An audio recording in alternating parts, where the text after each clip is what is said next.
Здравейте! В това видео ще покажем как работи режима на детекция на импулсен уред Полонест, работещ на честота от около 500 Hz и снабден с антена 40 см, която е удобна както и за работа за търсене на монети, така и за търсене в дълбочина на по-големи метали. Режима на режекция е разделен в случая на 3 секции. Като първата секция отхвърля най-малко метали, втората повече и третата, така да се каже, максимално. Но тези метали, които се отхвърлят, са предимно от тънкостенен материал, направени. Тиники, консервини, кенчета и така нататък, капачки от буркани. Метали от плътен метал не се отхвърлят напълно при този режим, да се знае. В момента сме на първия режим. Първата позиция от режим режекция.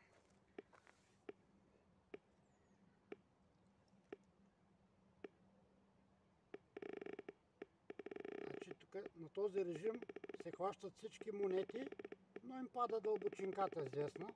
Примерно на тази монета конкретно, някъде с 10 см и пада дълбочината. Но положителното при този режим е това. При тази позиция на режима режекция изчезва алуминиевото фолио от цигарени кутии, от лекарства, таблетки, фолиото, което е пак и така нататък. Другите неща продължават да се засичат, като постепенно на тънкостените метали им намалява дълбочината, но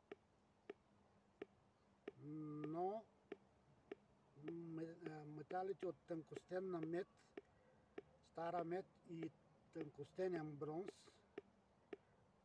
не си губят дълбочината при режима на детекция, което е много важно, защото се търсят такива метали по принцип, заедно с тях сребърните и златните, но за тях няма как да демонстрирам, нямам възможност.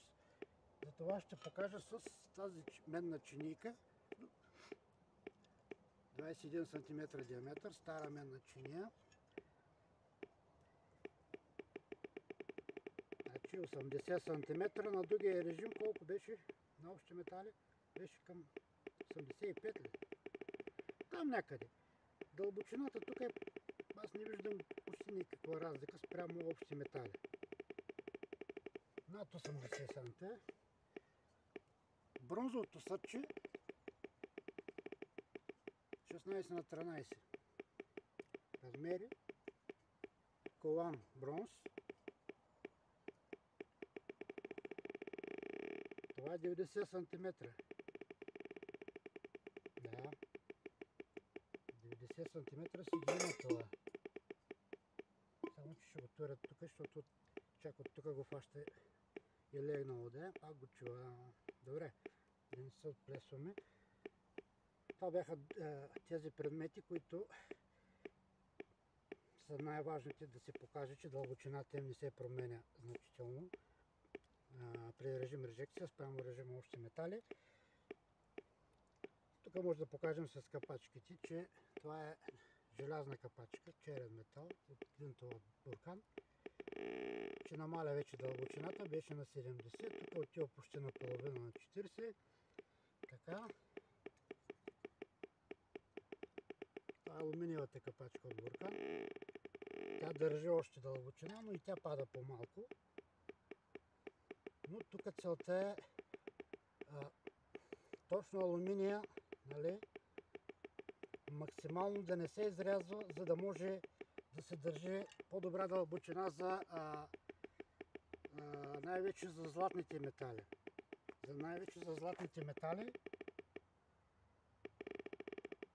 тук не му трябва да е много за демонстрацията дълбочина не гоним, затова по-така по-лекичка, кликичка. Това е ръждясалата консервна кутия. Ето и нейната дълбочина пада. Кенчето, алуминиевото кенче, 330 мл, това е малко кенче. Да се го чува на 60 цента още, даже той е легнало го чува тук, бе, той много го фаща, бе. Интересна работа. Така, сега бронзовото съдче го минахме.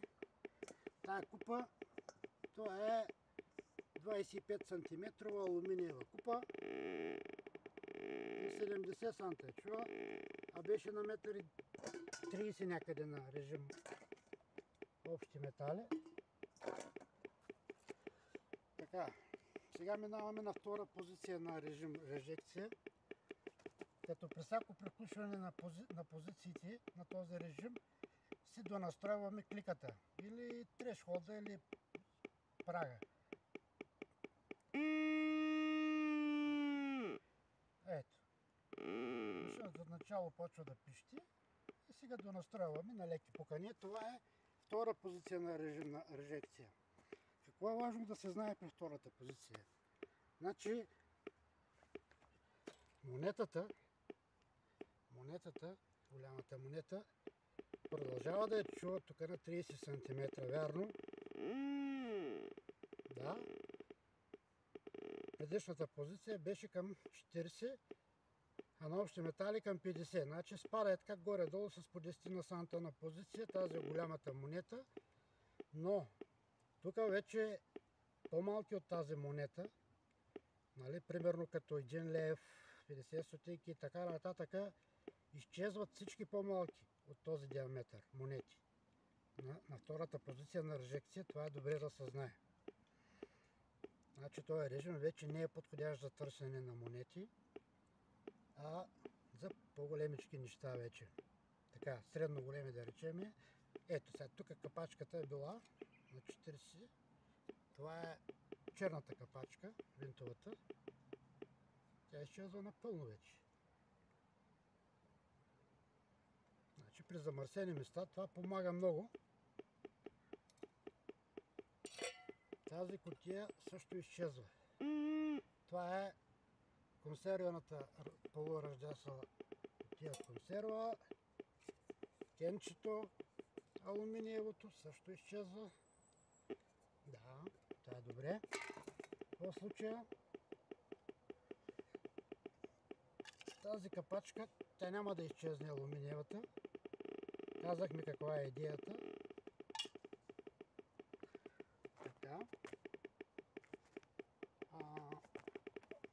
Менната чиния.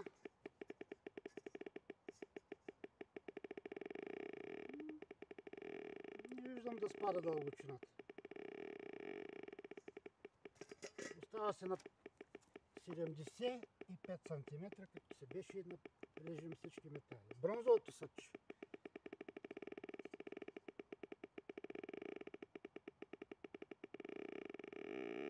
То си е на 80 см, даже и нагоре малко. Не губи и то никаква дълбочина. Това е втората позиция.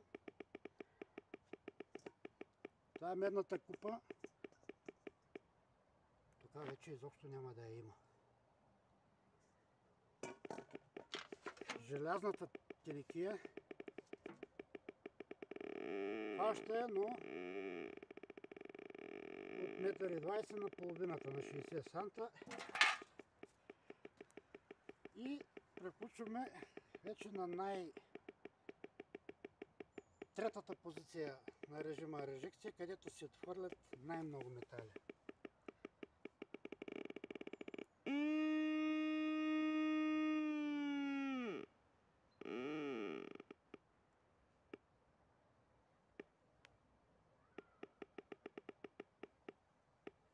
Така. Сега, това е отхвърлено. Няма да го показваме. Това ще го покажа. Момент. Първо отхвърлените неща, това е отхвърлено. Няма да го показваме Това е отхвърлено на предишната втора позиция. Това е отхвърлено, няма да го показваме. Това е отхвърлено и това е отхвърлено. И останаха само 4 предмета неотхвърлени. Ето ги. Алуминиева капачка почваме.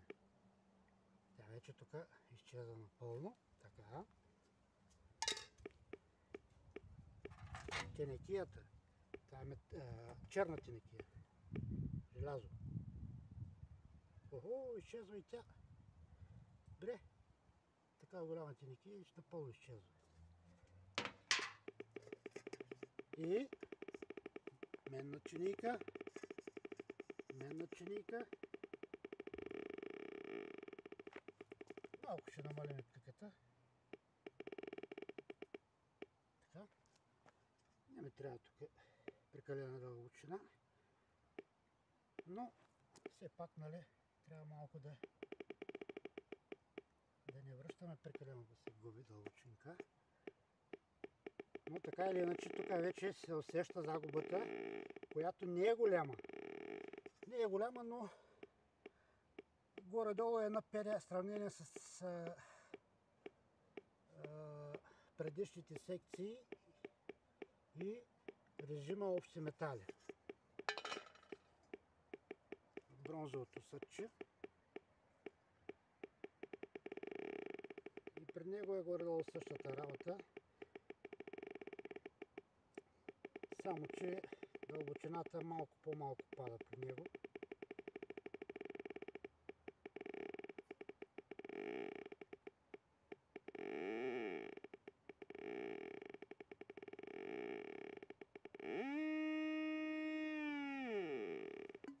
Значи при менната чинийка е бронзовото съдче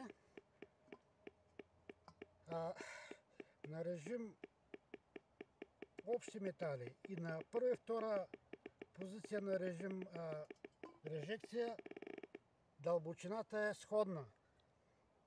А на третия режим вече, на трета позиция на режима режекция вече с акулопедия